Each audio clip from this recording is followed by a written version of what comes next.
చదువు మధ్యలో మానేస్తే ఉపకార వేతనం వెనక్కి ఇవ్వాలి. దివ్యాంగ విద్యార్థులకు 10% ఎంటీఎఫ్ అదనం. ఉపకార వేతనాల కొత్త నిబంధనల్లో వెల్లడి. రాష్ట్రంలో అర్హులైన విద్యార్థులకు బోధన ఫీజులు, ఉపకార వేతనం మంజూరైన తర్వాత ఆ చదువును వారు మధ్యలోనే మానేస్తే సంబంధిత సంక్షేమ శాఖలు ఆ విద్యార్థి నుంచి ఫీజులను మొత్తం వెనక్కి తీసుకునేలా ప్రభుత్వం అధికారాలు కల్పించింది. కుటుంబంలో ఎంతమంది పిల్లలున్నా వారంతా పోస్ట్ మెట్రిక్ బోధన ఫీజులు, ఉపకార వేతనాలు పొందేందుకు అర్హులేనని స్పష్టం చేసింది. SC, ST, BC, minority, EBC దివ్యాంగ విద్యార్థులు ఉపకార వేతనాలు లేదా ప్రొఫెషనల్ కోర్సులకు ఇచ్చే స్టైపెండ్ ఈ రెండింటిలో ఏదో ఒకటి మాత్రమే ఎంచుకోవాలని తెలిపింది. ఈ మేరకు బోధన ఫీజులు, ఉపకార వేతనాల చెల్లింపులపై కొత్త విధానంలో విద్యార్థులకు కొన్ని వెసులుబాట్లు ఇవ్వడంతో పాటు అక్రమాలకు తావివ్వకుండా నిబంధనలు రూపొందించింది. ఆదాయ ధృవీకరణ పత్రం ఏటా తీసుకోవాల్సిన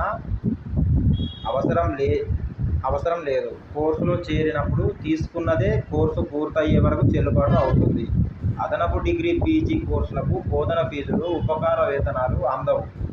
గతంలో తొలుత చదివిన కోర్సు ఫీజు తిరిగి చెల్లిస్తే రెండో డిగ్రీ లేదా పీజీకి ప్రభుత్వం బోధన ఫీజులు, ఉపకార వేతనాలు మంజూరు చేసేది.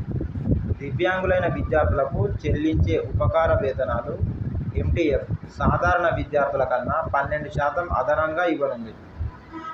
బోధన ఫీజులతో పాటు ఈ ఉపకార వేతనాలు బ్యాంకు ఖాతాలో జమ అవుతాయి.